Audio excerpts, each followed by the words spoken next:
Hi, everyone, and welcome back to Careers at the End of the World. It's me, your host, Jen Walker-Wall, resume writer, career strategist, and founder of Work Wonders Careers. And I'm recording this, and I'm feeling particularly proud of myself because it is early June, and I am hoping to record the rest of the episodes I have planned for the summer today and tomorrow. So I'm feeling particularly on top of things, which is nice, especially in the podcast realm. I can stay on top of a lot of things, but the podcast is always a little extra labor of love. And I've actually been working with a consultant. Someone's been helping me. And lo and behold, I have great results to show for it. I'm organized. I feel less stressed. So taking my own advice and getting some support where I need it turns out to make a really big difference.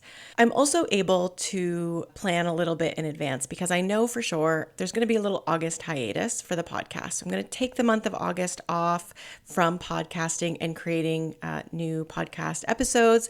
So just know there's a vacation coming for us. We're going to take it pretty easy in August and we'll be back in September. But through the end of July, I have new episodes planned. They're being edited as you're listening to this, and I'm really just very excited and grateful to all of our new listeners and, of course, all of our OG listeners, which I really, really appreciate. Also, some really fun stuff happening behind the scenes that I'm excited about. I've been changing things up, and as of the time that I'm recording this, those changes are not going to be obvious. We're going to reopen our job search community, and everyone who joins us before July 10th is going to get an opportunity to stay throughout the summer, which is actually an extra few weeks. So it's actually one of the best deals. We did this last year. You get an extra few weeks. And one of the reasons I do it this way is because I always hear from folks who don't want to join in the summer. I'm going on vacation. I'm going to be away. And so we just give people who do join in the summer a little extra time. You're welcome to take your vacation. We are pro-vacation around here.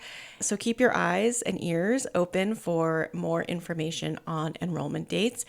And I'm also in the process of creating some new hybrid offers. So one question I've been getting more and more is like, how can I get you to look at my resume without having to book an entire review session? Like, is there some kind of assessment or lower stakes offer? So I've been working on that. We've got some digital products in the works. And I'm refreshing our one-on-one job search strategy services. So I'm very excited, got a few things, and I'm being intentionally vague only because they're unfinished as I'm recording this. So stay tuned. I'm staying tuned because those things are a little undone at the moment, but they're in the works.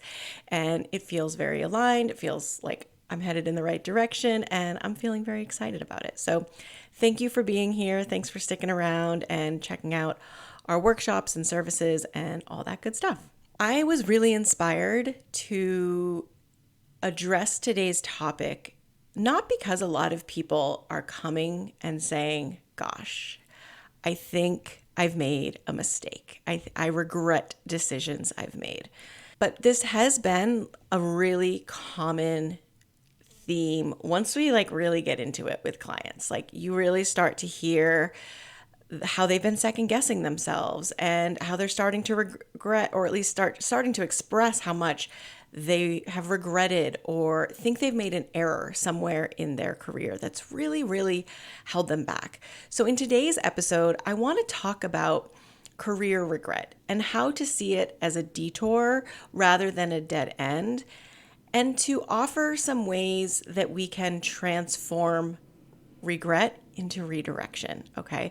I think there's a lot of wisdom in what people identify as regret. And so I'm offering this in a year that's been full of chaos. And honestly, there have been moments this year where I've been, gosh, I wish I wasn't self-employed right now.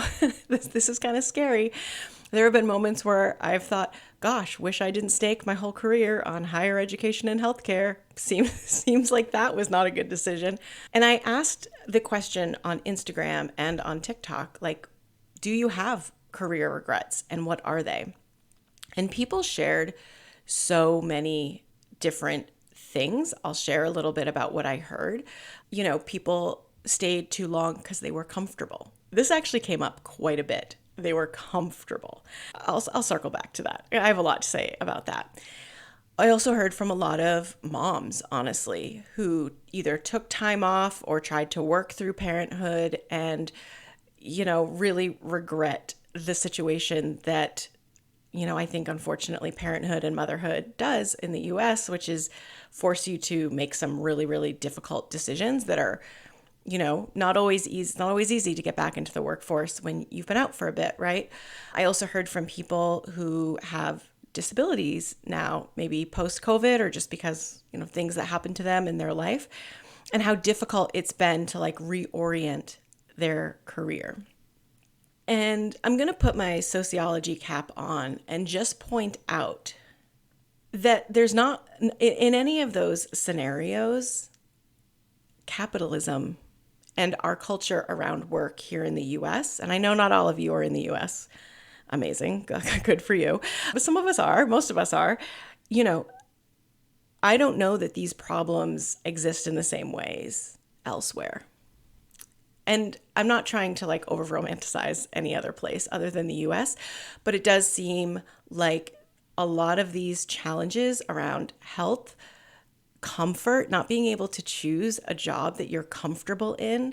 To hear so many people say, I stayed in a job because I was comfortable and I learned my lesson, drove home for me that you can't be comfortable, right? You can't trust being comfortable. And I can't get over how unfair that is fundamentally. Even when people don't have kids and they're fully able to do their job and they don't have to make tough decisions, they learn that they should have made a difficult decision. And I guess I'm just naming that in case it helps anyone else contextualize the challenges or regrets that they're having.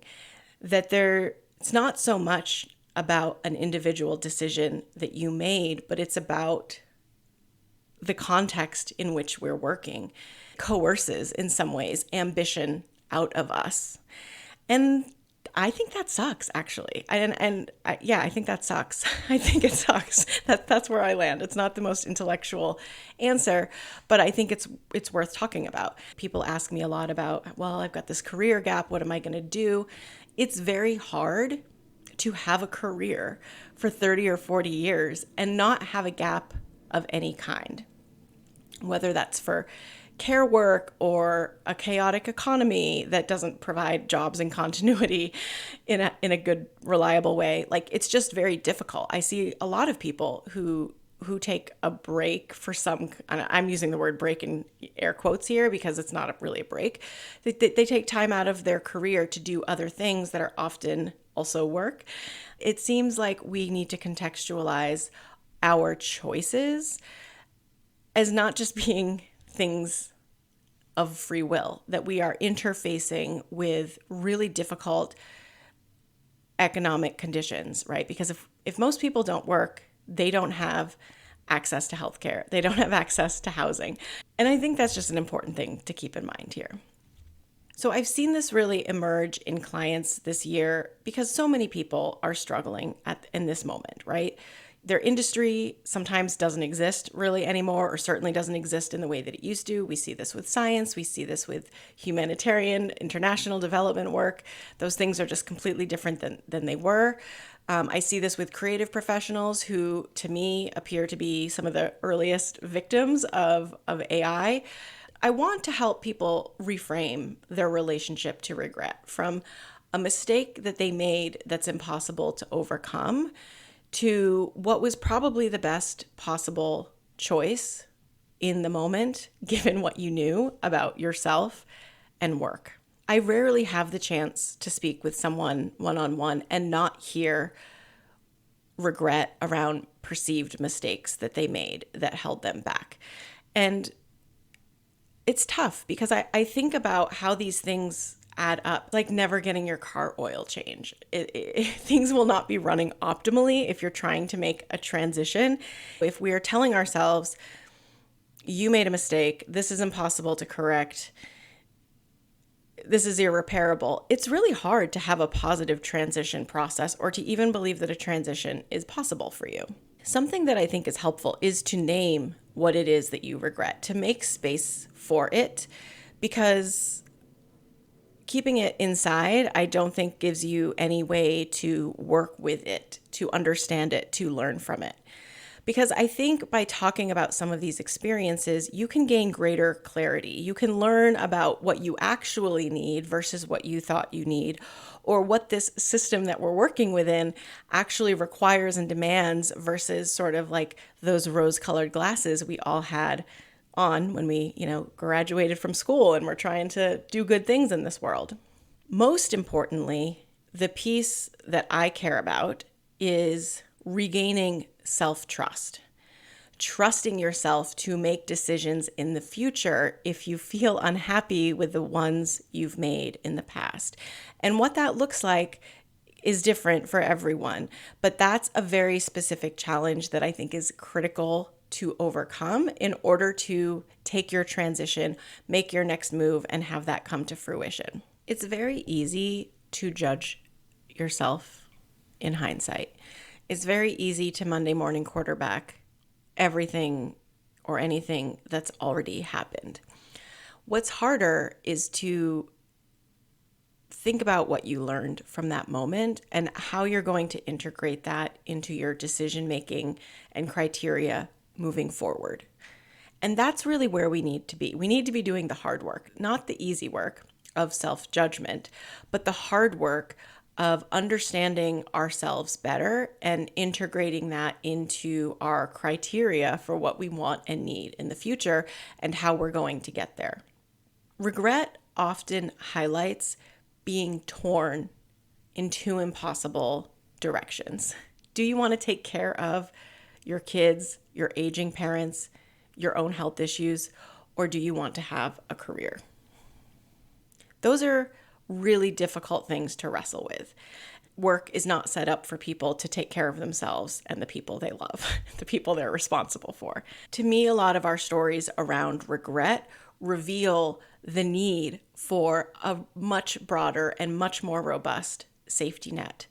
The more stories of regret I hear, the more I'm reminded that even those of us who are fairly privileged and make good money and are probably externally looking very successful here, really struggle with the bare minimum that this country really does to support people and working people in particular.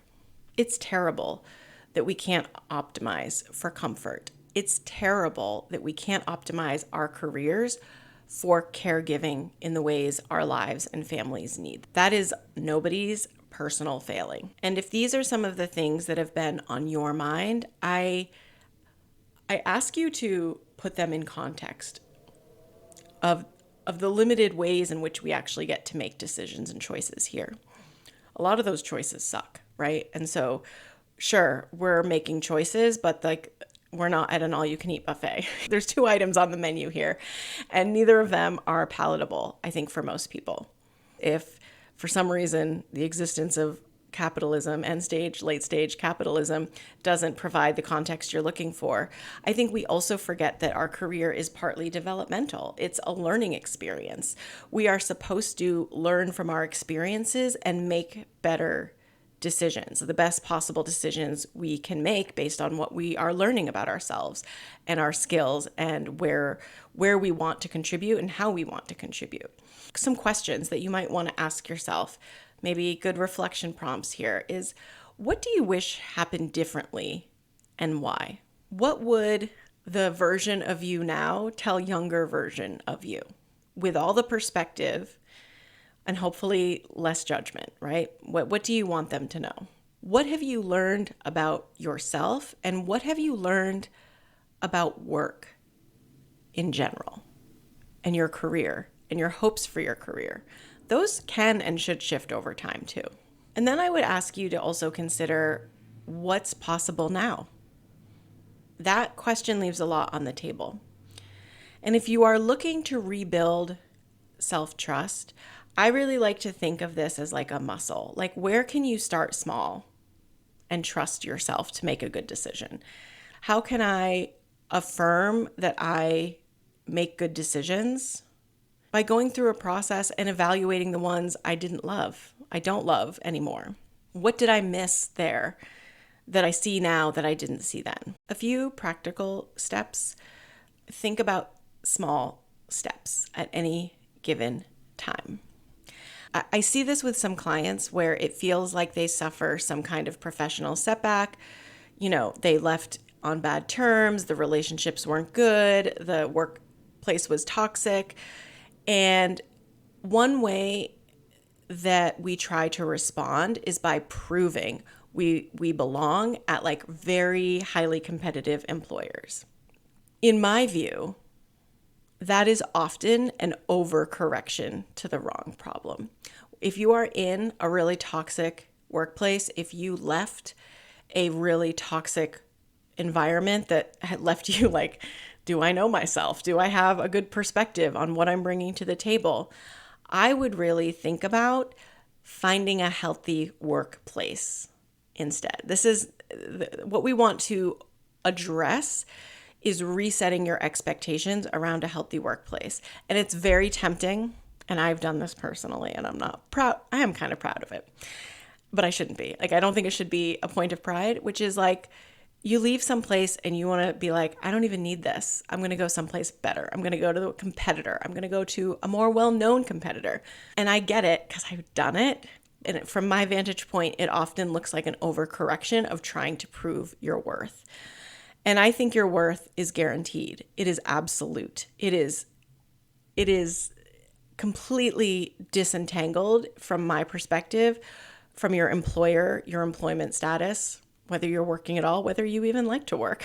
Okay, I don't care what you do. Your value is not contingent on these external things.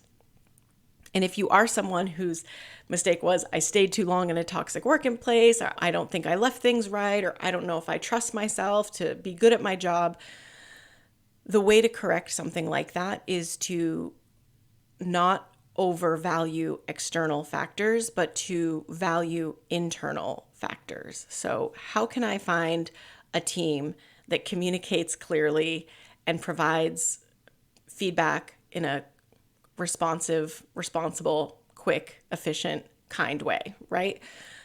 That's going to help you manage your expectations and sort of like reset around what is a good environment for you. It's going to help you heal in the ways that you need to if you've been in that situation for too long. It's also really important to have some support around your ecosystem, your community, to talk these things through, to reset and get some other perspectives, to get some validation. That's very important. And it's one of the reasons, one of our career clarity exercises is around soliciting feedback from people who've worked with you. And that's really important because oftentimes we over-index on what we think our weaknesses are, and we're completely detached from the strengths and value that we're bringing to the situation. Also, this is actually the hardest part. I really think we need to forgive ourselves for the mistakes that we have made. And I'm using the word mistakes both like literally. I don't know, maybe you did walk out one day and you never gave notice and you haven't spoken to them since, and now you don't have references at this place. Like, that happens. Those are mistakes. But there's also context around those. And I think it's really important for you to know that people recover from walking out at lunchtime and never going back. People recover from leaving a workplace that they had to sue. I'm not saying it's easy or fast or fun. It's definitely not fun, but people move on from these kinds of situations successfully. And I mean success both in terms of being able to carry on their career goals externally, find a new place and have that be in alignment, but also like in alignment internally. Carrying around the weight of I could have, I should have, I wish I did is really burdensome, and it gets in the way fundamentally of what's possible now. So I don't know, maybe a little cord cutting meditation, maybe a little journaling, maybe some talking it through with friends or a therapist to really reframe like how you're thinking of that and the meaning that you're making of that. I'm not sure I'm someone who believes that things happen for a reason, but as a sociologist, I will say that we can give meaning and we will give meaning to things that happen. And that's one of the best parts about coaching, is that it is an exercise in meaning making with people.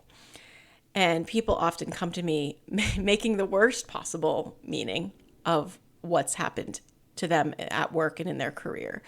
There's some degree of revisions that are often due here. There's ways in which we've been really unfair to ourselves. There's ways in which we've missed the context and the difficult choices that we had to make, and we leap really quickly into self-judgment. And that's really no way to tackle a job search, particularly in this moment, but really at any moment. This is not a new issue. It just feels particularly prevalent because I think so many industries and jobs are in flux.